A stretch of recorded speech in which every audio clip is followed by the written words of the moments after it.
화요성령 집회 2017년 7월 하나님 나라의 비밀이라는 주제로 함께 나눌 첫 번째 말씀입니다. 마태복음 13장 3절에서 23절까지의 말씀, 저와 여러분이 한 절씩 교독하며 읽겠습니다. 제가 먼저 발들어 읽겠습니다. 그러자 예수께서 많은 것을 비유로 말씀하셨습니다. 한 농부가 씨를 심으러 나갔다.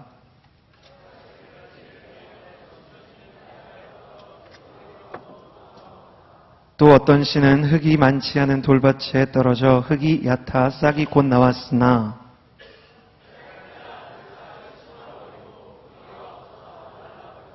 또 다른 씨는 가시덤불에 떨어졌는데 가시덤불이 자라 무성해져 싹이 나는 것을 막아버렸다. 그러나 어떤 씨는 좋은 땅에 떨어져 귀 있는 사람은 들으라. 제자들이 예수께 와서 물었습니다.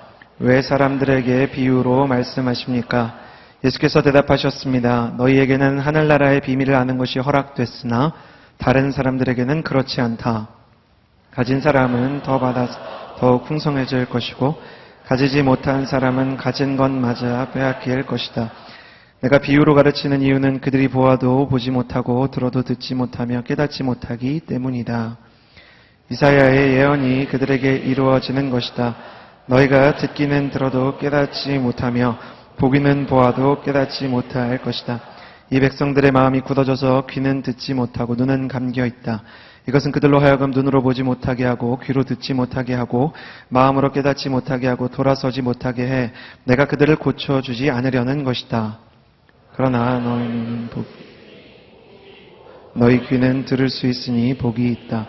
내가 진실로 너희에게 말한다. 많은 예언자들과 의인들이 너희의 보는 것을 보려 했지만 보지 못했고 너희가 듣는 것을 들으려 했지만 듣지 못했다. 하늘나라에 대한 말씀을 들어도 깨닫지 못하면 악한 자가 와서 그 마음속에 뿌려진 것을 빼앗아간다. 이것이 바로 길가에 뿌린 씨와 같은 사람이다.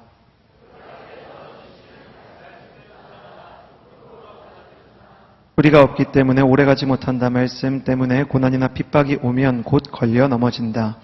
또 가시덤불 가운데 떨어진 씨는 말씀을 걱정과 돈의 유혹이 말씀을 막아 열매 맺지 못하는 사람이다. 그러나 좋은 땅에 떨어진 씨는 말씀을 듣고 깨닫는 사람이다. 이 사람은 열매를 맺어 100배, 60배, 30배의 결실을 낸다. 아멘. 네, 마음이 자라는 땅이라는 제목을 가지고 여러분과 은혜를 나누고자 합니다. 여름인데 굉장히 더워졌다는 생각이 듭니다. 더위가 이렇게 계속 찾아오면요, 저는 제가 신학교 신대원을 다닐 때 나이가 굉장히 젊은 학생들과 또 뒤늦게 신학을 하게 되셔서 나이가 좀 많으셨던 선배님들과 함께 수업을 했던 여름 교실이 생각이 납니다. 여러분 혹시 여러분 대학교나 대학원 다닐 때도 그런 교수님 계셨어요? 교수님이라기보다는 거의 교관님 같은 분이 계세요. 수업 시간에 늦게 오는 거 정말 싫어하시고 수업 시간에 딴짓하는 거 정말 싫어하는, 신학교 강의에서도 100명 이상 수업을 듣는데 교수님이 말씀하시는 거 외에는 필기하는 소리, 그 외에 다른 어떤 소리도 들리지 않는 거죠. 그날도 여느 때와 다름없이 교수님의 집중에 초집중하는 척 강의를 모두 다 듣고 있었는데요. 강의실 뒷문으로 어떤 이렇게 나이가 조금 있으신 분이 조용히 들어오는 거예요. 강의가 시작된 지 한 30분, 40분쯤 지났을 때였어요. 그러니까 교수님이 지각을 정말 싫어하시거든요. 수업을 진행하시다가 자네는 대체 왜 늦게 오나? 그러니까 이렇게 늦게 오신 분이 포스에 눌려가지고 차가 좀 막혔고 그리고 주차도 좀 어려워서 늦었습니다. 저희는 갑자기 율법학자들과 대제사장들의 논쟁을 보는 것처럼 집중하기 시작했어요. 그러니까 교수님이 화가 나셔가지고 신학교에 부르심을 받아서 온 사람이 차가 막히고 주차할 곳이 없어서 늦었다는 게 말이나 돼? 자넨 도대체 뭐 하는 사람이야?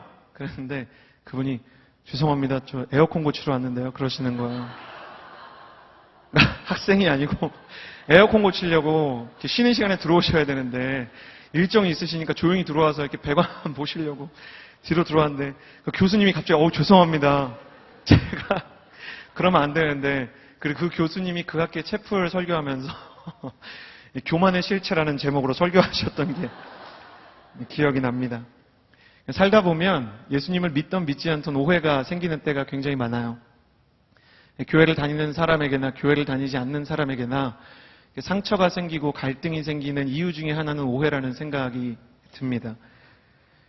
콜럼버스는 아메리카 대륙을 발견했지만 거기가 인도 땅이라고 생각해서 거기에 사는 사람들에게 인디안이라는 이름을 붙였고요. 에디슨은 물방울 하나에 하나를 더해도 하나밖에 되지 않으니까 1 더하기 1은 1이라고 했다가 선생님들은 이 아이가 정신적으로 문제가 있는 아이인 줄 알았죠. 예수님도 그의 평생에 오해를 굉장히 많이 받는 분이셨어요. 예수님은 갈릴리 나사렛이 고향이시잖아요. 나사렛이 정말 촌동네거든요. 시골 중에 진짜 시골. 그리고 예수님이 입고 다니시는 옷이 이렇게 좋게 말하면 빈티지인데 나쁘게 이야기하면 촌티가 풀풀 나는 유행 다 지난 옷이거든요. 사촌형 옷 좀 보세요. 약대 털옷 같은 거 입고 메뚜기 먹고 막 이러는 분이셨잖아요. 그러니까 둘이 다니면 광인 같고 촌사람 같아서 심지어 예수님이 지명하셨던 예수님의 제자로 부름을 받았던 나다니엘도 나사렛에서 어떻게 선한 것이 나겠느냐. 그렇게 예수님을 오해했습니다.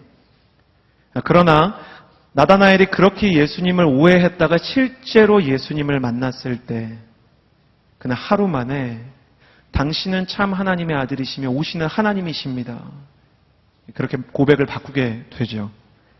사람들이 피상적으로 또 경험에 의해서 혹은 종교에 의해서 알게 된 예수님과 실제로 말씀이 이야기하는 실제 이 땅 위에 계셨던 예수님, 그리고 더 나아가서 지금 성령님을 통해서 우리의 마음을 직격해서 들어오시는 하나님은 만나기 전에는 오해할 수밖에 없는 깊으신 분이세요.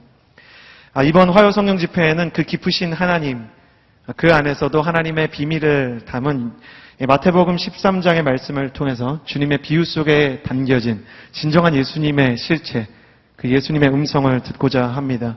한 주 한 주 말씀을 나눌 때마다 여러분의 마음 가운데 진정한 예수님에 대한 오해가 아닌 진정한 이해가 심겨지게 되기를 주님의 이름으로 축복합니다. 여러분, 주님을 더 아는 것보다 귀한 것이 있겠습니까? 주님을 알고 그분의 거룩한 성령의 감동함을 받아서 움직이는 자에게 어제와 같은 내일은 없을 것입니다. 오늘 주님을 알아서 어제와 전혀 다른 내일을 만들어가는 하나님의 사람들이 되시기를 주님의 이름으로 축복합니다.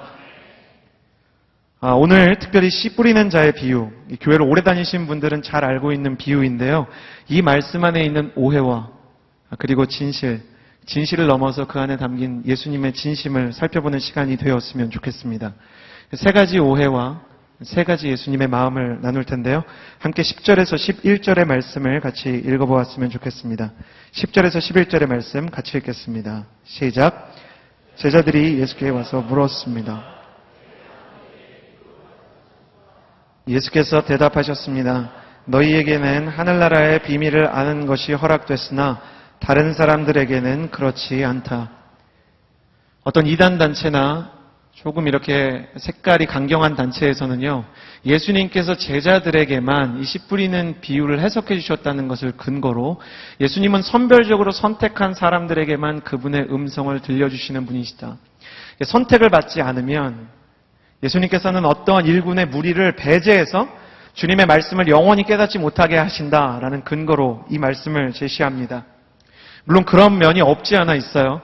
첫 번째 여러분과 나누고 싶은 테마는요, 무리인가 제자인가입니다. 저를 따라해 주시겠어요? 무리인가 제자인가? 성경을 가져오신 분들은 11절에 너희 그리고 다른 사람들의 각각 표시를 해주시기 바랍니다. 하늘나라의 비밀을 너희가 아는 것은 허락이 되었으나 그러나 다른 사람들에게는 그렇지 않다. 여기에서 너희는요, 예수님을 따라다니는 제자들을 의미하고요. 그리고 다른 사람들은 예수님을 쫓는 제자들과 다른 삶을 사는 무리들을 이야기합니다. 예수님은 하나님의 말씀의 진정한 의미는 제자가 될 때만 깨달을 수 있고 무리로 살면 깨달을 수 없다고 말씀하고 계십니다. 제자와 무리의 차이를 아십니까? 예수님께서 가버나움으로 들어가셨을 때 수많은 병자를 고치셨습니다. 예수님이 여리고에서도 많은 병자를 고치셨습니다. 예수님께서 갈릴리 호수에서도 사람을 고치시고 또 예수님께서 거라사에서도 귀신 들린 자를 고치셨습니다.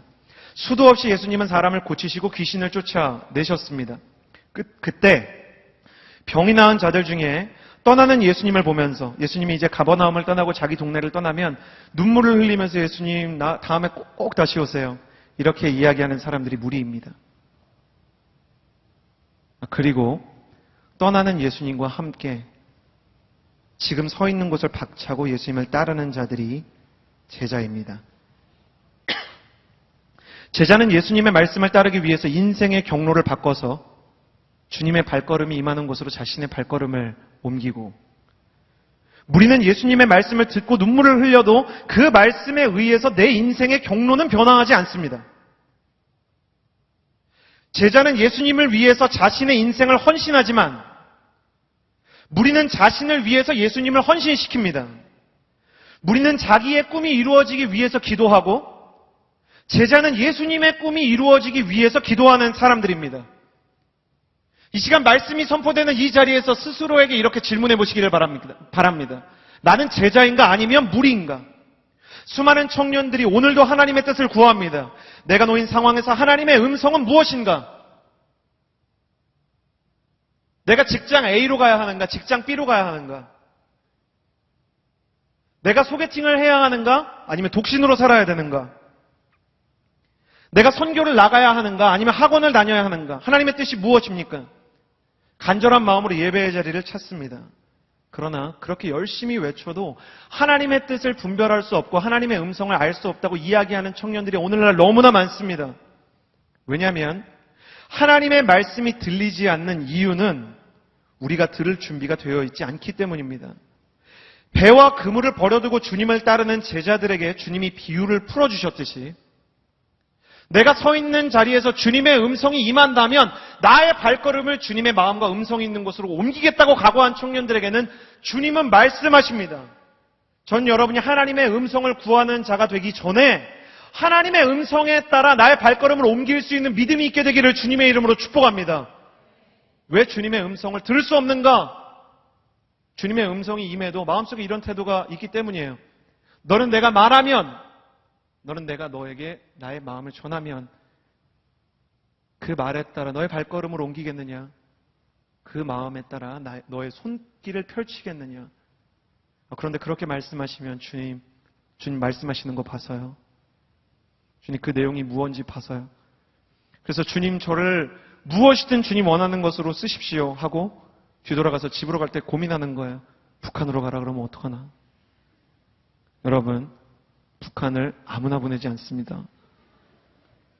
신앙에 대한 이렇게 근거 없는 자신감을 약간 내려놔야 돼요. 주님이 우리를 더 잘 알고 계세요.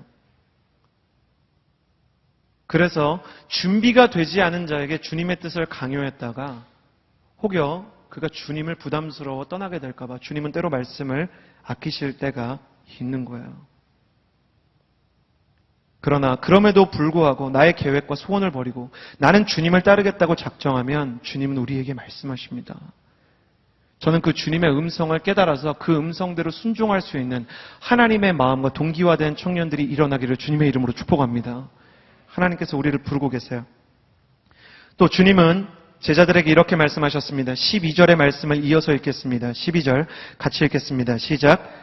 가진 사람은 더 받아서 더욱 풍성해질 것이고 가진 사람은 더 받아서 풍성해지고 가지지 못한 사람은 가진 것마저 빼앗기게 될 것이다. 영적인 세계에는요, 양극화와 관성의 법칙이 있어요.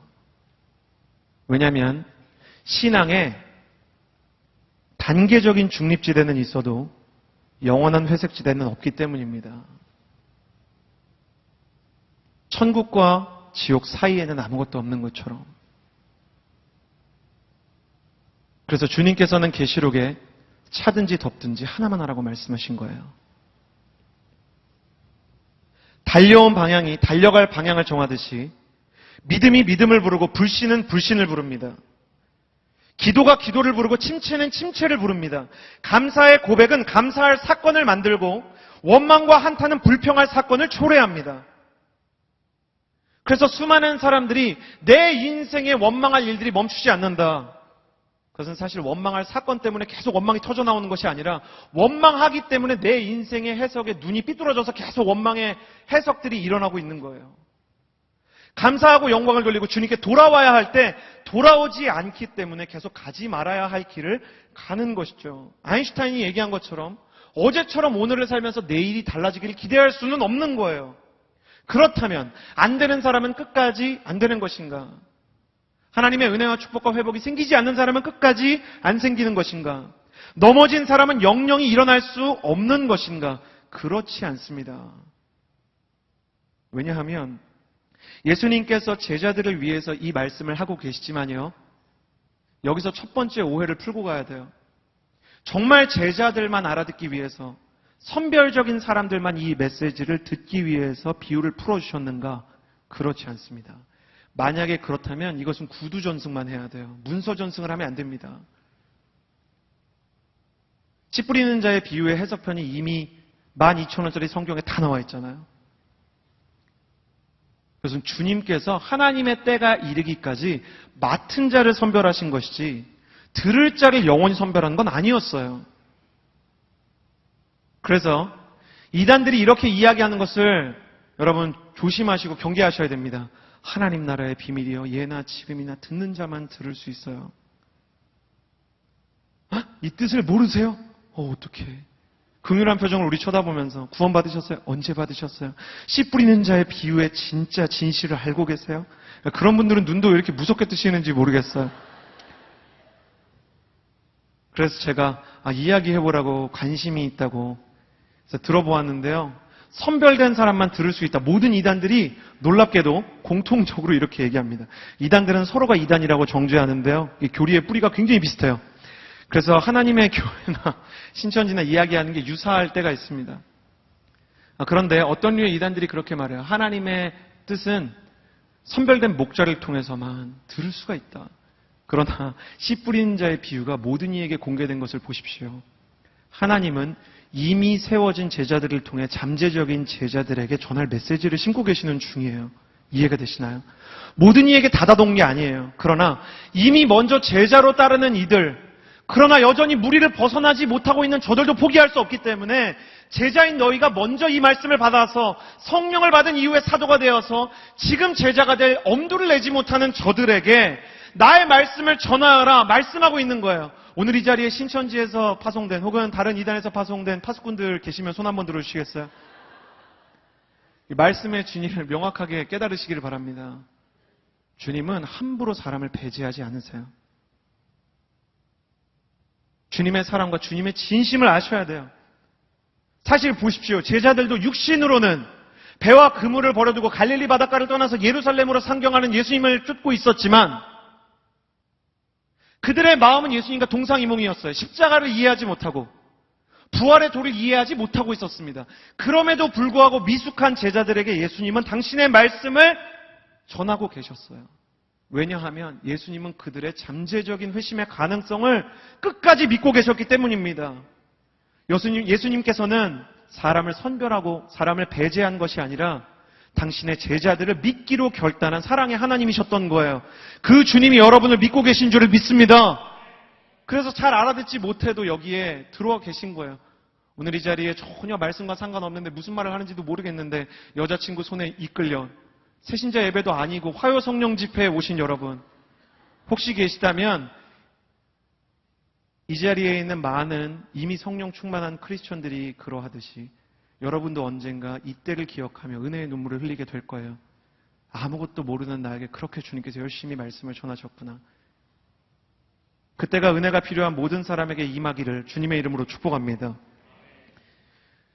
그래서 첫 번째, 선별된 자들을 위해서가 아니라 제자가 되기를 원하는 마음으로 모든 일을 향해서 주님께서 말씀하신 것이고, 그러나 제자가 되기 위해서 각오가 된 자들에게 더 깊은 하나님의 뜻을 전달하셨다.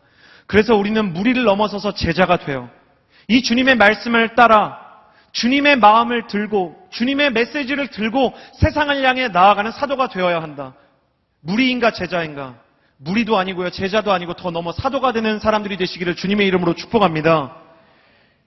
두 번째 여러분과 나누고 싶은 메시지는요, 복음도 시간을 무시하지 않는다입니다. 저를 따라해 주시겠어요? 복음도 시간을 무시하지 않는다.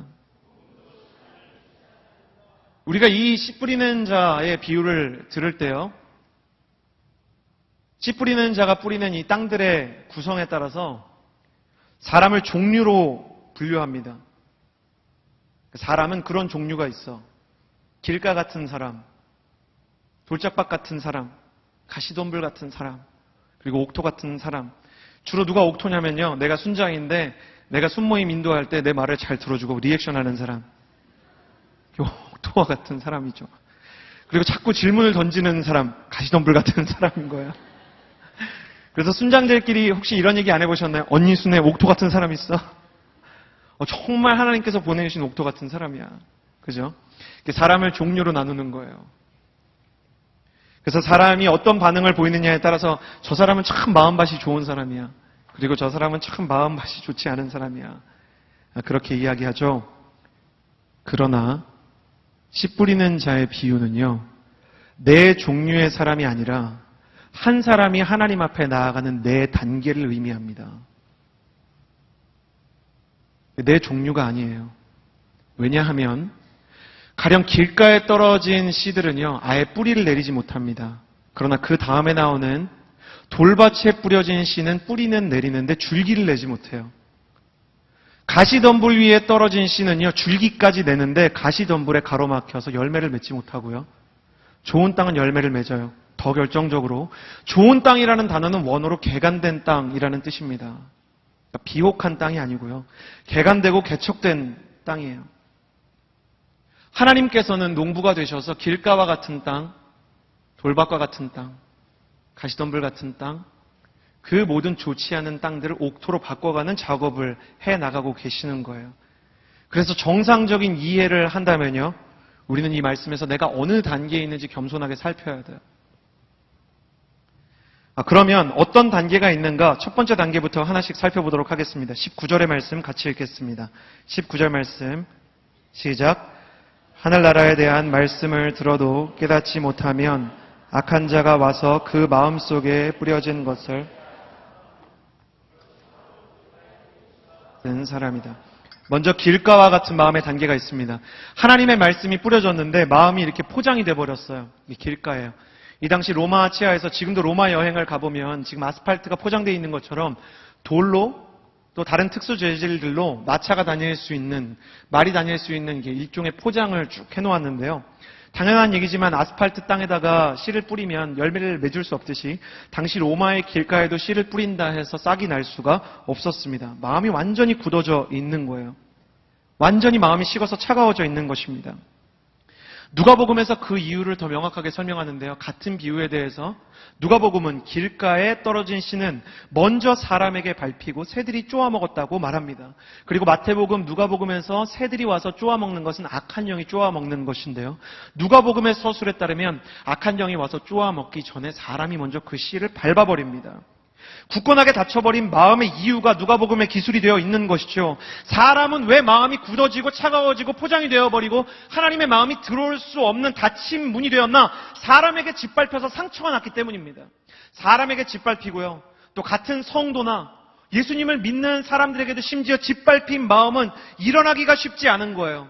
예수님을 안 믿는 회사에 가서 직장 상사에게 짓밟힌 마음도 쉽게 일어나지 못합니다. 여러분, 세상에서 그런 생각 들지 않으시던가요? 세상에서 살아남으려면 정말 마음을 강하게 해야겠다. 독한 사람이 되어야겠다. 사람들이 호의를 베풀면 권리인 줄 아는구나. 사람들이 자비를 베풀면 만만한 줄 아는구나. 난 이렇게 살 수 없다. 강한 마음을 가져야겠다. 그래서 자비도 따뜻한 마음도 마음 가운데 들어줄 수 있던 경청의 자세도 다 닫아버리는 거예요. 그리고 얼굴에만 메이크업을 하는 것이 아니라 마음에도 메이크업을 합니다. 견고한 척, 강한 척 하죠. 교회에서 상처를 받고 사람을 못 믿게 되잖아요. 그런 상태로 리더십이 되면 다른 청년들이 이야기할 때, 기도 제목 나누자고 할 때 진짜 진실한 얘기 못하게 됩니다. 가끔 정말 마음이 따뜻한 순원이요, 순장을 위해서, 순장을 너무 사랑해서 이제 기도 제목을 부탁하는 거죠. 언니, 내가 이번 주에는 언니를 위해서 기도하고 싶은 마음이 들었어. 언니 기도 제목 얘기해 볼래? 그럼 마음이 굳고 패역해지면 어떻게 되냐면요, 언니 괜찮아, 늘 평안하다, 주님과 함께 동행한단다. 언니 기도 제목은 늘 성령 충만이야, 아마 다음 주에도 그럴걸? 너의 기도 제목은 뭐니? 그러면서 나중에 주님 앞에서는, 주님, 나는 사람에게는 도저히 마음을 털어놓지를 못하겠습니다. 발 없는 말이 천리 가는 것을 경험을 해서, 또 누군가에게 이야기했지만 그 사람이 정말 내 내 마음을 진심으로 들어주지 않아서. 그래서 마음이 딱딱해지는 거예요. 그러면 말씀을 들을 때도 마음이 상하고 깨지고 닫혀있고 메이크업이 너무 짙으니까, 방어벽이 너무 두꺼우니까 주님의 말씀이 들어갈 수 없는 것입니다. 그럼 이런 사람들에겐 가능성이 없습니까? 늘 강한 척하고 늘 괜찮은 척하고 늘 견고한 척하고 늘 성령 충만한 것을 연기하는 사람에게는, 이런 길가와 같은 마음에게는 소망이 없습니까? 그렇지 않습니다. 에스겔서가 이렇게 약속하고 있습니다. 에스겔서 36장 26절의 말씀이 약속하고 있는 말씀을 함께 읽어보았으면 좋겠습니다. 시작. 내가 너희에게 새로운 마음을 주고 너희 속에 새로운 영을 넣어주며 너희의 굳은 마음을 없애고 너희에게 살처럼 부드러운 마음을 줄 것이다. 새로운 마음을 주겠다. 새로운 영을 주겠다. 돌같이 굳은 마음을 없애고 살갗처럼 부드러운 마음을 너희 속에 넣어주겠다. 이 말씀이 무엇을 얘기하나요? 하나님의 성령의 온전한 치유가 임하게 될 것이다. 제가 이 말씀을 들으면서요, 제일 절망했던 게 뭔지 아세요? 저는 회심했을 때 제 인생의 상처가 다 고쳐진 줄 알았어요. 그래서 드디어 새 마음, 드디어 나는 상처에 굴하지 않는 사람이 되었다. 근데 몇 년 지나니까요, 말 한마디에 또 막 쓰려가지고요, 화살이 날라왔는데 이제 막 도끼가 서려가지고 이걸 주님 앞에서 치료할 생각은 안 하고 이 화살을 도대체 누가 쐈나를 제가 찾고 있더라고요. 누가 쐈나? 이 화살은 어느 방향에서 날라왔나? 그래서 치유가 아니라 이 화살을 뽑아서 그쪽으로 날려야겠다. 그래서 저는 그렇게 생각했어요. 나는 치유가 되지 않은 사람인가 보다. 그런데 헨리 나우엔이 한 대담에서 뭐라고 얘기했나요? 수술을 한 환자에게 간호가 필요하듯이 영적인 치유가 임한 다음에도 간호와 재활이 필요하다. 스스로를 과신하지 않고 태어난 이후에도 병원을 찾는 자라야 진짜 치유와 회복을 알게 된다. 저는 그 말씀 때문에 다시 하나님의 새 마음을 구하고 있습니다. 이번 주 이미 성령의 충만을 경험하셨음에도 불구하고 상처와 굳은 마음을 가지게 되셨다면 주님께서 다시 한번 여러분의 마음을 간호하고 새 마음과 굳은 마음을 풀어주는 재활의 은혜를 여러분에게 베풀어 주시기를 주님의 이름으로 축복합니다. 주님께서는 길가와 같은 마음에게 이런 말씀을 축복하셨어요. 또한 다음 단계의 사람들에 대해 말씀하고 계십니다. 20절의 말씀 같이 한번 읽어보았으면 좋겠습니다. 시작. 돌밭에 떨어진 씨는 말씀을 듣자마자 기쁨. 21절 말씀 이어서 한번 읽어보았으면 좋겠는데요. 함께 읽겠습니다. 시작. 뿌리가 없기 때문에 오래가지 못한다. 말씀 때문에 고난이나 핍박이 오면 곧 걸려 넘어진다. 길가를 넘어서면 돌밭 같은 마음의 단계가 있습니다. 기쁨으로 말씀을 받았어요. 감격했어요. 눈물을 흘렸어요. 그런데 고난과 핍박이 오니까 뿌리를 내리다가 갑자기 믿음의 성장이 멈추는 거예요. 여러분 그렇지 않던가요? 수련회를 다녀오고 집에 가면 부모님을 위해서 그렇게 기도를 했어요. 그래서 부모님이 너무 긍휼한 거예요. 마음속에서 예수님 믿지 않는 우리 엄마, 우리 아버지가 너무 불쌍한데 집에 가면 내가 그렇게 긍휼하게 여기던 여인과 다른 분이 계세요. 집에 가면 내가 그렇게 품고 회복을 위해서 하나님께서 새 일을 이루시리라 확신하셨던 남자와 다른 분이 계시는 거예요. 그러니까 반응하기 싫은데 세상 사람들이 반응하는 방식대로 똑같이 부딪히는 거예요. 그리고 하나님은 왜 나에게 저런 사람을 주셨나? 왜 이런 짐을 나에게 주셨나 생각하면서 마음이 상하기 시작하는 것입니다. 사실 성령의 사람에게 주시는 하나님의 가장 큰 은혜는 고난과 핍박이 면제된 삶이 아닙니다. 고난과 핍박이 면제된 삶이 아니라 고난과 핍박에도 불구하고 그 고난과 핍박 속에서 세상에 도전해서 세상과 다른 방식으로 승리를 만들어내는 것이 하나님의 사람의 복음과 믿음의 정수인 것이죠. 그러나 우리는 싸움 자체를 너무나 피곤해합니다. 이 고난과 이 도전에 맞서서 영적인 싸움을 통해 승리를 거머쥐는 것을 너무나 어려워해요. 그래서 열심히 기도합니다. 이 고난으로부터 나를 좀 면제시켜달라고, 이 핍박으로부터 나를 좀 도피시켜달라고. 그런데 도피도 시켜주지 않으시고 면제도 시켜주지 않으시는 하나님이 너무 야속하게 느껴질 때가 많은 거예요. 왜 그러냐? 왜 그러냐? 하나님 왜 우리에게 그러한 어려움을 주시느냐?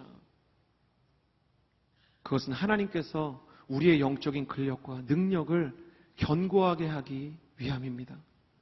여러분 너무 힘들고 어려워도 이 고난과 핍박 속에서 우리는 영적인 능력을 견고하게 하는 줄을 믿습니다. 우리는 최후에 결국 승리할 거예요. 넘어지고 또 넘어질 것입니다. 무너지고 또 무너질 것이에요. 우리는 좌절하고 낙심하고 그리고 마치 우리의 인생에 내일이 없고 소망이 없는 것처럼 후회하고 탄식하고 원망하기를 반복할 것입니다. 그러나 그럼에도 불구하고 주님께서는 우리를 일으키십니다. 왜냐하면 주님은 우리의 영적인 트레이너가 되셔서 우리의 영적인 능력을 길러주셔서 끝내 승리하게 하시는 십자가의 하나님을 넘어선 부활의 하나님이시기 때문입니다. 부활의 능력을 소유한 성령의 사람이 될지어다. 고난의 바위를 들어올리는 청년이 될지어다. 그래서 그런 자들을 향해 시편 기자는 이렇게 말합니다. 시편 46편 1절에서 3절까지의 말씀을 함께 읽겠습니다. 시작. 하나님은 우리의 피난처시요 힘이시니 환난 중에 만날 큰 도움이시라. 그러므로 땅이 변하든지 산이 흔들려 바다 가운데 빠지든지 바닷물이 솟아나고 뛰어들든지 그것이 넘침으로 산이 흔들릴지라도 우리는 두려워하지 아니하리로다. 이 말씀을 보면 하나님은 우리의 피난처가 되신다고 선포하고 있습니다. 여러분, 근대전을 경험한 나라일수록요, 피난처와 사람들이 이렇게 폭격이 있을 때 도피할 수 있는 곳을 여러 접근성이 좋은 곳에 설치해 놓습니다. 대한민국은 지하철역을 비롯해서 모든 지하주차장이 전쟁이 벌어졌을 때 피신할 수 있는 역할을 감당할 수 있는 피난처 역할을 할 수 있도록 설계하게 하죠. 피난처는 환난받는 사람이 피할 수 있도록 가까운 곳에 준비되어 있습니다. 그러니 하나님이 우리의 피난처가 되신다는 고백은 주님께서 우리의 가까이에 계신다는 고백입니다. 그래서 시편의 기자는 하나님은 우리의 피난처이시며 환난 중에 만날 큰 도움이라고 이야기합니다. 환난 가까이에 하나님이 계시기 때문에 이 환난 가운데 너는 하나님을 만나게 될 것이다. 더 나아가서 시편 46장 7절에서 같은 시편의 고백이죠. 결론부처럼 진행되는 말씀에 만군의 여호와께서 우리와 함께 하시니 야곱의 하나님은 우리의 피난처이시로다고 선포하는 것입니다. 결국 무엇을 얘기하는 것인가? 하나님은 고통받는 성도와 함께 계신다. 성경을 보면요, 막달라 마리아가 예수님께서 부활하셔서 나타났을 때 예수님이 그곳에 계셨지만 그곳에 예수님이 계신지 몰랐습니다. 왜냐하면 고난의 무게가 막달라 마리아의 눈에 안대처럼 예수님의 임재를 가려버렸기 때문이에요. 그러나 예수님께서 말씀을 진행하시고 주의 임재의 창을 여시자 주님께서 그곳에 계심이 마리아의 눈에도 보이기 시작했습니다. 지금 사람 때문에 힘든 여러분, 정말 돈에 울고 싶지 않은데 돈에 우는 여러분, 연약한 자신의 마음에 죄를 짓고 싶지 않은데 계속 반복되는 실패에 직면해 계시는 여러분, 주님께서 멀리 계시지 않습니다. 태양이 지면 일시의 광명을 잃은 것처럼 보여도 원래 그 자리에 있었던 별들이 비로소 보이게 되듯이 주님께서 고난의 밤에 은혜의 별을 띄우신다는 사실을 잊지 않는 하나님의 사람이 되시기를 주님의 이름으로 축복합니다. 이 밤이 주님의 광명을 도리어 발견하게 할 것입니다. 은혜는 하늘로부터 내려오지만 땅에 있는 우리로부터 발견되어야 하는 것이죠. 저는 여러분이 오늘 이 말씀이 끝나고 기도할 때 주님의 임재를 경험하고 느낄 수 있는 사람이 되었으면 좋겠습니다. 가슴에 손을 얹고 스스로에게 선포해 주시겠어요? 하나님, 주님을 보게 하여 주시옵소서. 주님이 나와 함께 하신다는 것을 믿을 때 우리 안에 있는 모든 두려움과 낙심은 떠나게 될 것을 믿습니다. 주님의 이름으로 선포합니다. 내일에 대한 두려움은 떠나갈지어다. 사람에 대한 절망도 떠나갈지어다. 하나님께서 부어주시는 임재의 빛으로 말미암아 담대하게 하나님 앞으로 나아가는 예배자들이 되시기를 주님의 이름으로 축복합니다. 아멘. 하나님께서 그런 힘을 주시기를 바라요. 더 나아가서 주님께서 이렇게 말씀하십니다. 22절의 말씀을 같이 한번 읽어보았으면 좋겠습니다. 22절의 말씀 시작. 또 가시덤불 가운데 떨어진 씨는 말씀은 들었지만 돈의 유혹이 말씀을 막아 열매 맺지 못하는 사람이다.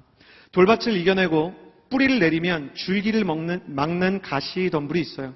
성경은 가시덤불의 밭에 있는 사람들에 대해서 세상의 걱정과 돈의 유혹이 말씀을 막는다라고 이야기합니다. 어릴 때는 이게 이해가 안 됐어요. 신앙이 여리고 또 신학교에서 교육을 받기 전에는 저는 고난이 사실은 유혹보다 훨씬 더 강한 힘을 가진 것처럼 느꼈거든요. 그렇지 않습니까? 이 고난을 겪는 사람들을 보면 저 고난은 너무 이기기 힘들 것 같고, 유혹은 상당히 작은 부분에서 벌어지잖아요. 그런데 주님은 고난을 이겨낸 사람이 오히려 유혹에 넘어질 수 있다고 말씀하십니다. 그런데 정말 그런 것 같아요. 다윗은 광야의 고난을 이겨냈죠. 그런데 여인의 유혹에는 무너졌습니다. 아나니아와 삽비라도 초대 교회를 향한 핍박을 이겨냈지만 돈의 유혹 앞에서 쓰러지게 되었어요. 왜 그럴까요? 고난은 불가항력적으로 찾아오는 중력 같아요. 피할 수 있는 게 아닙니다. 그러니 어차피 내가 처한 고난 안에서 하나님을 찾을 수밖에 없는 요소가 있어요. 그런데 유혹은 나만 타협하면 피할 수 있는 선택적인 갈등이에요. 고난은 하나님만 해결할 수 있지만 유혹은 하나님과 함께 내가 감당해야 합니다. 믿음의 실체는, 믿음의 수준은 선택의 기회가 열려 있을 때 드러나게 되어 있는 것이죠. 아브라함이 믿음의 조상이 되었던 것은 그가 상당히 연약하여 아내를 다른 남자에게 팔아넘길 여러 이렇게 실수들을 했지만 끝내 주님의 훈련을 통해 아들을 주님 앞에 내어놓아야 하는 선택의 기로에서 주님께 자신의 생명보다 더 귀한 아들을 내어놓는 사람이 되었기 때문이에요. 죄의 유혹 앞에서 요셉처럼 도망칠 것인가? 삼손처럼 사로잡힐 것인가? 많은 경우 돈의 유혹, 성적인 유혹, 작은 거짓의 타협 앞에서 우리는 무너져 버립니다. 좋은 땅을 향해서 나아가지 못하는 것이죠. 저한테도 그런 일들이 굉장히 많아요. 신혼 초에 이제 가구를 사는 거예요. 저희 아내는 가구가 이렇게 왔는데, 자매 여러분 한번 생각해 보세요. 이제 신혼 초에 처음 앉게 되는 화장대 의자에 정말 큰 금이가 있었어요. 저는 그때 알게 됐는데요. 모든 자매가 그렇지는 않은데 어떤 자매들은 그러한 걸 영적인 사인처럼 받아들여요. 이건 우리 결혼에 앞으로 일어날 일이야. 그러면서 계속 저한테 이렇게 영적인 사인일 수도 있다고 그러면서 더 화가 나는 거죠. 제가 그런 거 아니라고. 이게 그냥 오다가 파손된 거라고. 그랬더니 이 심각한 화살이요, 이 가구 회사를 향해 가는 거죠. 어떻게 이런 걸 보낼 수 있냐. 네, 형제 여러분 마음의 준비를 하셔야 되는데요. 자매가 그렇게 화가 나도 컴플레인은 형제가 해야 될 때가 있습니다. 전화는 당신이 하라고. 그래서 제가 전화를 했어요. 근데 제가 이렇게 차분차분히 이렇게 막 이야기했거든요. 목사가 설교를 준비하는 열정으로 아내의 눈치를 보면서 정말 논리적으로 이게 왜 어떻게 왔는지, 처음 왔을 때 우리가 사진을 다 남겼고 사진을 찍은 시간이 어떠한지, 배달된 시간이 어떠한지, 이 나무가 어떻게 파손된 것 같은지 다 이야기를 했어요. 근데 처음에 소극적으로 임하시던 분이 제가 계속 논리적으로 이야기를 하니까 점점 주눅이 들어서 바로 바꿔드리겠다는 거예요. 심지어 택배가 아니라 퀵으로 보내주시겠다는 거예요. 근데 그때 직원이 저에게 이런 질문을 했습니다. 근데 말씀을 너무 잘하시는데 하시는 일이 어떻게 되시나요? 저는 그때 도저히 정직하게 말을 못하겠는 거예요. 저는 목회를 합니다. 이렇게 이야기할 수가 없는 거예요. 제가 복음을 전하는 사람이라고 스스로 타협을 한 뒤에 마케팅한다고 그랬어요.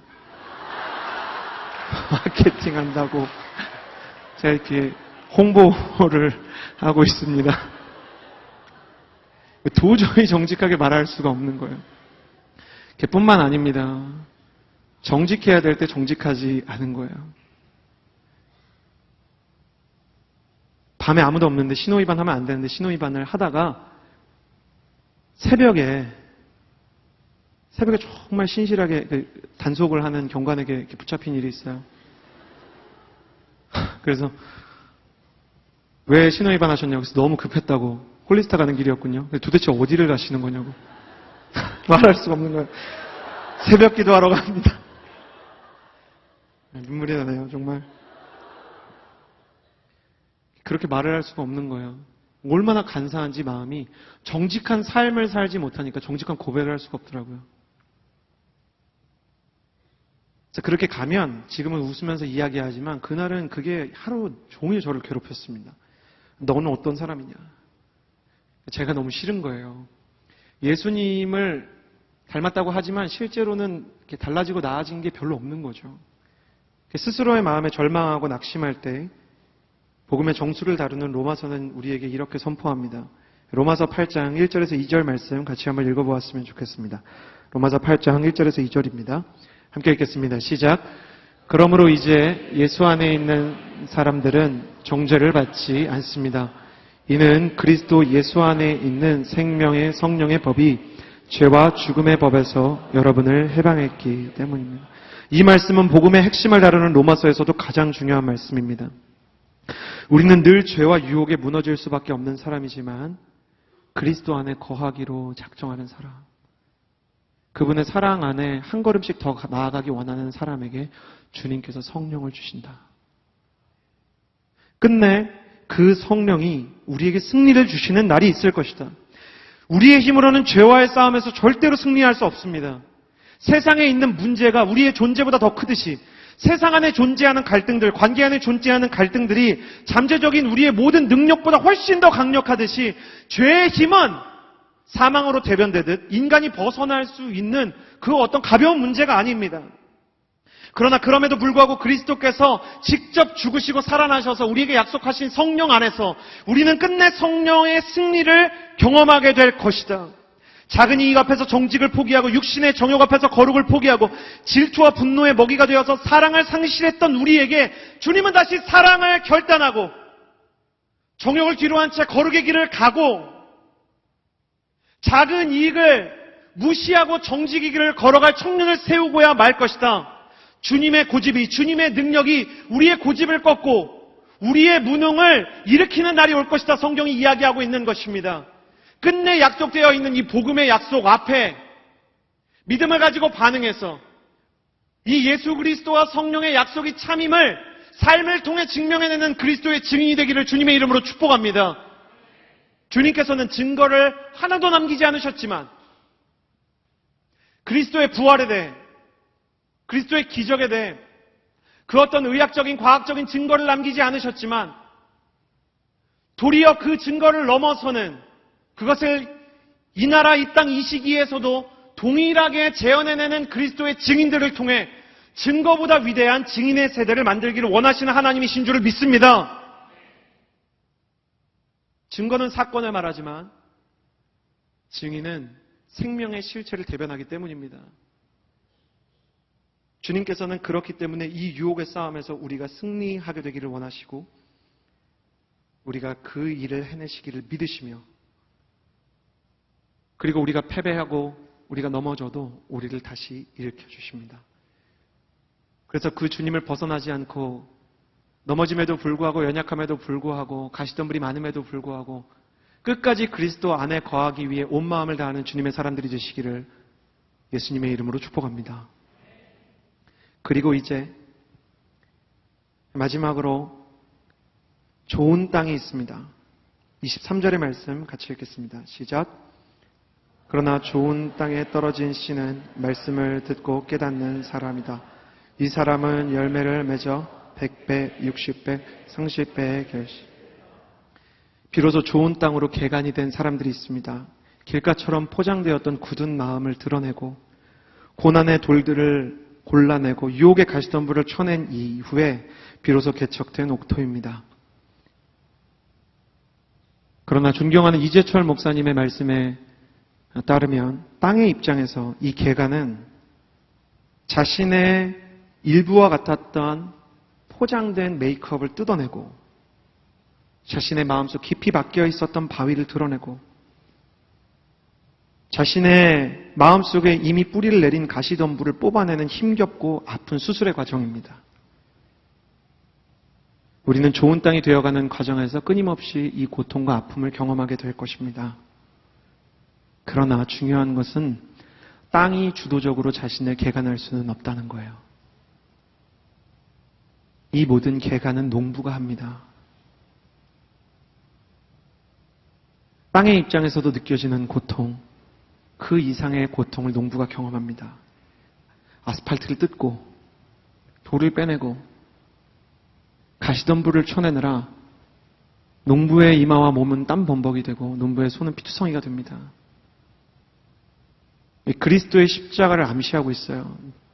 농부가 앞으로 어떤 마음으로 이 패역한 땅, 고난에 무너진 땅, 염려와 유혹에 사로잡힌 땅을 어떻게 개간할 것인지가 이 복음의 메시지가 이 안에 들어있어요. 그래서 우리가 우리의 마음을 고치면 고칠수록 우리 자신의 마음의 고통을 넘어 예수 그리스도의 눈물과 피와 땀을 만나게 되는 것이죠. 그 주님 때문에 우리 안에 있는 영혼의 수술을 포기하지 않게 되는 것입니다. 오늘 기도할 때 저와 여러분 우리를 위해서 피 흘리신 예수님이 우리의 마음 가운데 오셨으면 좋겠습니다. 우리의 상한 심령 가운데 예수 그리스도의 피 묻은 십자가가 다시 섰으면 좋겠습니다.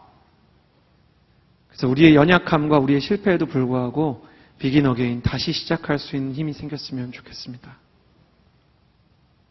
주님께서는 복음도 이렇게 과정을 무시하지 않고 시간을 무시하지 않고 가고 계십니다. 그런데 혹시 이런 마음을 갖고 계시지 않으신지요? 나는 틀렸다. 지금 내 단계에서 내가 너무 실망한 나머지 나는 더 이상 성장할 수 없다. 베드로가 예수님께서 발을 씻겨준다고 했을 때도 또 예수님께서 부활하셨을 때도 그 앞에서 고개를 들지 못했듯이 예수님이 그를 처음 불렀을 때부터 주님 나는 죄인입니다.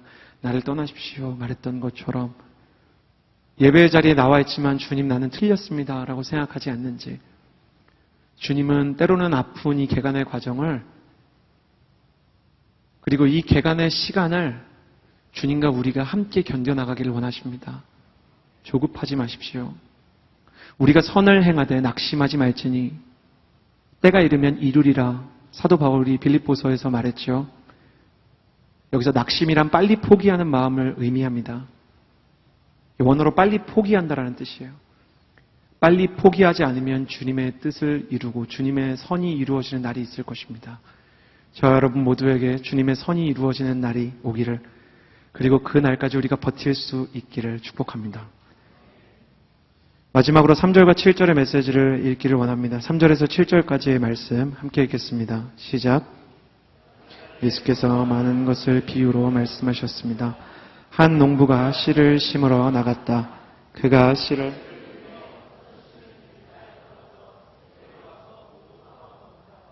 또 어떤 씨는 흙이 많지 않은 돌밭에 떨어져 흙이 얕아 싹이 곧 나왔으나 해가 뜨자 그 싹은 시들어버리고 뿌리가 없어서 말라버렸다.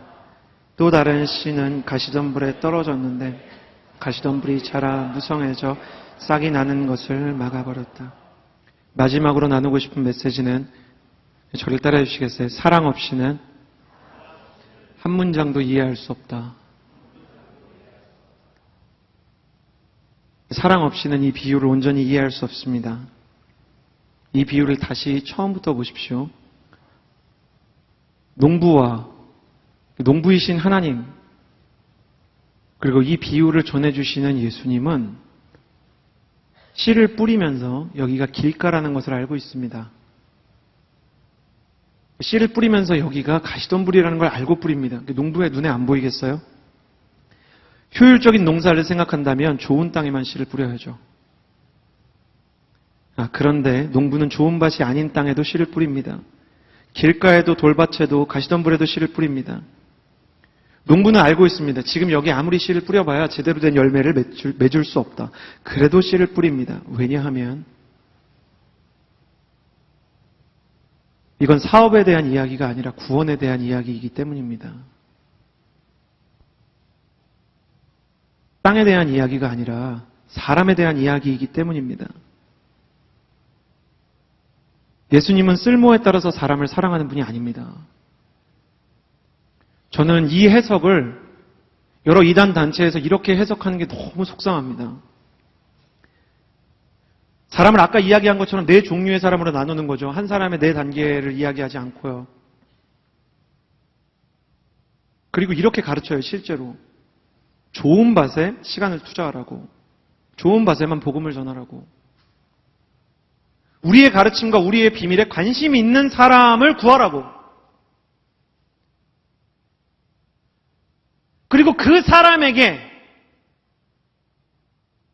모든 정성을 기울이고 그렇지 않은 사람들은 가급적 그냥 포기하라고. 예수님이 그렇게 했나요?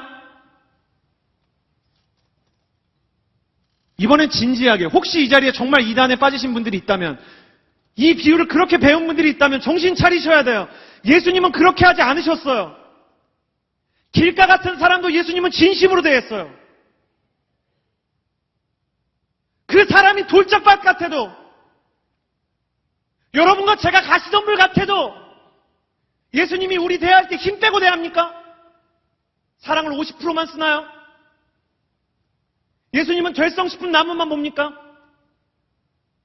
선배 목사님이 저번 주에 그런 말씀을 하셨어요. 될 만한 나무는 떡잎부터 안다는 말은 성경적이지 않다. 왜 될 곳에만 투자를 하고 좋은 땅에만 씨를 뿌리나요? 그건 진리가 아니기 때문입니다. 실제로 이런 일이 일어났어요. 저희 공동체에는 모 이단 단체에 빠졌다가 나온 청년이 있어요. 그 청년이 나온 이유가 뭔지 아세요? 어머니가 가스통 이거 막 잘라가지고 우리 아들 안 낳아주면 내가 이거 폭발하고 그냥 죽을 거라고, 경찰 부를 거라니까 경찰 부르라고, 나도 매스컴 불러가지고 이게 도대체 어디부터 시작된 내용인지 우리 한번 같이 기자회견 해보자. 그러니까 또 안 부르고 매일매일 매주 난리를 치는 어머니가 계셨어요. 근데도 아들은 오매물 불망 돌아오려고 하질 않아요. 집을 나가버립니다. 근데 왜 돌아왔는지 아세요? 어머니가 너무 난리를 치고 그 이단단체가 위장하고 있는 게 성경 공부하는 곳에 가서 여기 그 자리라고 다 폭로하고 다니니까 이 어머니를 도저히 이길 수가 없는 거예요. 성령 충만해서 투쟁하는 여인을 어떻게 막겠어요? 거기다 어머니입니다. 어떻게 막겠어요? 그러니까 결국 이 이단단체가 이 아이를 놔주기로 합니다. 근데 이 아이가 안 나가려고 그랬는데 이 아이가 나가게 된 결정적인 한마디가 있어요. 뭔 줄 알아요? 여러분 들어보세요. 이단단체가 이렇게 말했어요. 네가 열심인 거 알아. 네가 진심인 거 알아. 그렇지만 너 때문에 여기 더 많은 사람들이 못 오고 있어. 그러니까 네가 나가야 돼. 너 때문에 우리가 숨기고 있는 이 전략이 드러나고 있어. 수강생들이 내야 되는 금액이 있는데 그게 거치지 않고 있어. 그러니까 네가 나가줘. 진짜 진리라면 목숨 걸고 지켰어야죠. 이 친구는 심지어 그 이단단체의 마음을 다 주었던 사람이에요. 시간을 다 바쳤어요. 진짜 진리라면 지켰어야지. 넌 옥토가 될 수 없으니까 나가. 너는 효율적이지 못하니까 나가.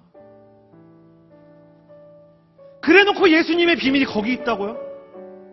어떻게 그렇게 말할 수 있나요? 전 그런 생각이 들어요. 종교는 세상과 너무 닮았어요. 사람의 쓸모를 끊임없이 개선하고요. 복음은 예수님을 닮아서 사람의 계산기를 파괴합니다. 종교의 한계는 거기에요. 사람을 효율로 생각해요. 그러나 진짜 복음은 사람을 생명으로 대합니다. 열매 맺질 못할 땅이라는 것을 알면서도 씨를 뿌리는 농부의 마음을 아십니까? 아울리치 나가서 거절당하세요. 여러분 왜 노방전도 하냐고 사람들이 받아들이지 않는다고. 그래도 하세요. 왜냐하면 그런 길이 아니면 어떻게 거절을 받겠어요? 어떻게 거절당한 하나님의 마음을 알겠어요? 어떻게 거절당하면서도 포기할 수 없는 아버지의 마음을 우리가 거기에 동감할 수 있나요? 여러분 선교가 효율의 문제입니까? 물론 효율도 중요해요. 전략도 중요해요. 우리는 새로운 패러다임을 만들어 가야 돼요. 그러나 그것으로 충분하지 않아요. 때로는 비효율적임을 알면서도 나아가야 돼요. 그게 헌신이고, 때로는 답이 없고 보장되어 있는 게 없는 줄을 알면서도 복음 전하러 가야 되는 거예요. 주님이 그렇게 하셨기 때문에. 어떻게 우리가 그 거절을 받지 않고, 어떻게 우리가 그 비효율에 도전하지 않고 그리스도의 마음, 그 사랑을 배울 수 있겠습니까? 그래서 사랑이 없이는 이 비유를 이해할 수가 없는 거예요. 뭘 배제한다고요? 어떤 사람들은 영원히 이 말씀을 알 수 없다고요? 정말이요?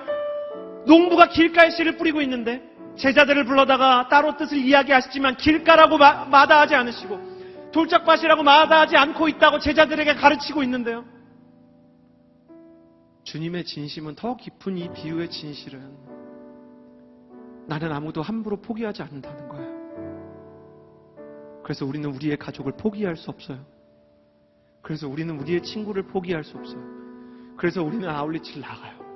그래서 우리는 복음의 마음이 무엇인지 알기를 원해요.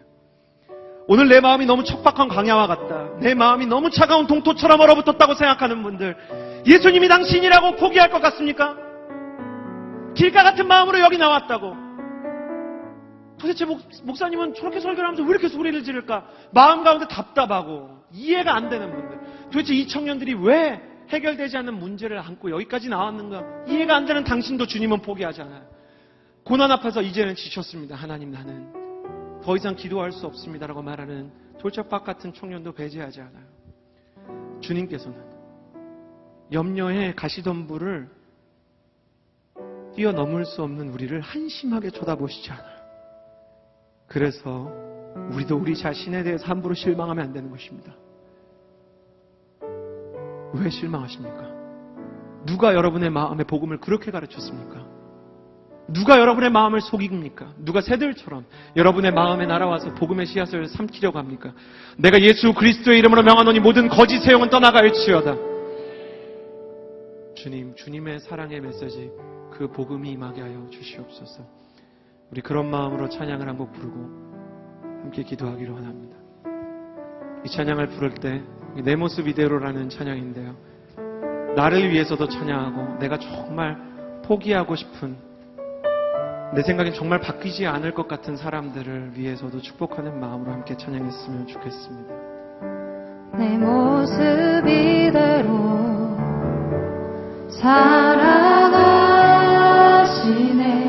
연약함 그대로 사랑하시네. 나의 모든 발걸음 주가 하시나니 날 인도하소서. 내 모습 이대로 사랑하시네. 연약한 지금 단계 그대로, 연약한 그대로 사랑하시네. 나의 모든 발걸음 주가 하시나니 날 인도하소서. 주의 날개 아래 거하는 것, 주의 임재 안에 거하는 것, 나의 가장 큰 소망, 나의 가장 큰 은혜,